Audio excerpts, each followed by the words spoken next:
గొంతు నొప్పి వచ్చిందని ఒక ప్రెగ్నెంట్ లేడీని ఒక భూత వైద్యుడి దగ్గరికి తీసుకెళ్లారు. ఆయన ఏ ట్రీట్మెంట్ ఇచ్చాడో మీకు తెలుసా? గట్టిగా గొంతుని కొరికేశాడు. పుల్లుగా కుతికి నొప్పొచ్చిందటన్నారా. గదే గొంతు నొప్పి. ఇగ ఏం చేద్దామని చెప్పి దేవర లెక్క పిలుచుకుని ఒక భూత వైద్యుడి కాడికి పట్టుకొని పోయిండట.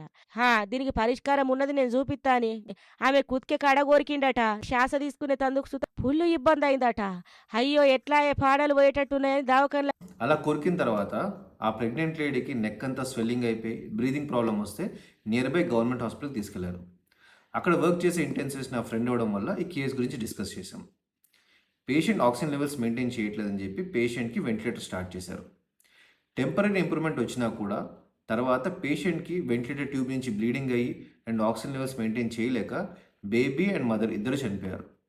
ఒకవైపు మనం robotic surgeries, heart transplant, lung transplant ఇలా ఎన్నో అచీవ్ చేస్తున్నాం. But at the same time same కంట్రీలో ఇలాంటి మూఢనమ్మకాల వల్ల ఆర్ ఫాల్స్ బిలీఫ్స్ వల్ల ఎంతోమంది యంగ్ పేషెంట్స్‌ని కోల్పోతున్నాం.